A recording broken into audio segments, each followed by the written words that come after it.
இதுவரை நாங்கள் தேனாம்பேட்டைக்கு போவதற்கோ ராயப்பேட்டைக்கு போவதற்கோ இதுவரை முடிவெடுக்கவில்லை. எந்த முடிவானாலும் உங்களிடத்தில் அழைத்து சொல்வோம். இல்லை சார், அதான் சொன்னேன். எந்த அழைப்பும் வரவில்லை. எந்த அழைப்பும் எங்கேயும் நான் முதல்ல இந்த கூட்டத்தில் சொல்லிட்டேன்.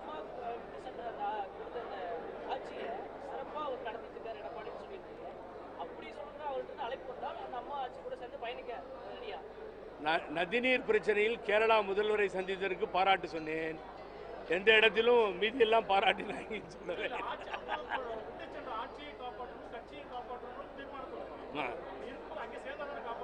Correct, you are 100% correct. இப்போதான் நல்ல பாயிண்ட்டுக்கு வந்தீங்க. இந்த ஆட்சியும் கட்சியும் எந்த ரூபத்திலாவது காப்பாற்றப்பட வேண்டும். இந்த ஆட்சிக்கும் கட்சிக்கும் நெருக்கடி ஏற்படுகிறது என்று சொன்னால் நாங்கள் முதல் சிப்பாய்களாக நின்று காப்பாற்ற தயாராக இருக்கிறோம். அது முடிவு செய்ய வேண்டும். இல்லை, இந்த கட்சியும் ஆட்சியும் காப்பாற்றப்பட வேண்டும், மீட்டெடுக்கப்பட வேண்டும் என்பதிலே தோல்வி அடைந்து விட்டோம். இனி மீட்கவும் முடியாது, எடுக்கவும் முடியாது. அதனால அது கஷ்டமா இருக்கும். இல்லை சார், நான் அப்படி சொல்லவே இல்லையே சார். நான் இந்த நதிநீர் பிரச்சனைக்கு கேரளா போய் முதல்வர் சிறப்பாக செயல்பட்டு இருக்காருன்ற உண்மையை சொல்றேன். அன்னைக்கு உச்சநீதிமன்ற ஆணையை ஏற்று அம்மா அவர்கள் அங்க வந்தாங்க. எங்க வந்தாங்க? கர்நாடகாவுக்கு வந்தார்கள். ஆகவே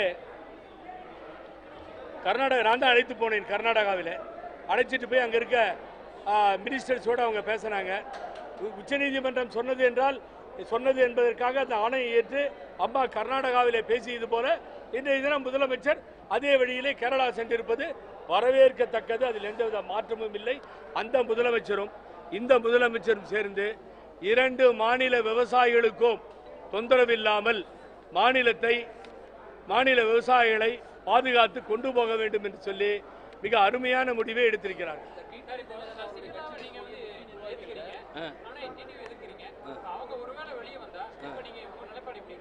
இல்ல, அம்மா சார் என்னைக்குமே தியாக தலைவின்னு சவுண்டு பாங்க பாலாஜி.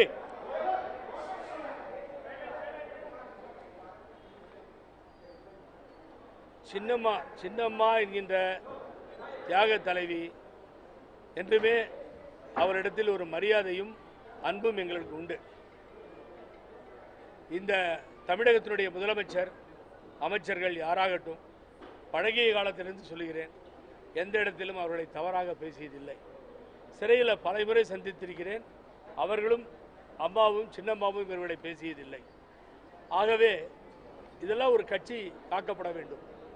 அன்னைக்கு ஜானகி அம்மாள் இந்த கட்சியை அம்மா கையிலே ஒப்படைத்து விலகி செல்கிறேன், அவர்களே தலைமை ஏற்கட்டும் என்று சொன்ன கடிதத்தை பெற்று வந்தவர் தியாக தலைவி சின்னம்மா அவர்கள்.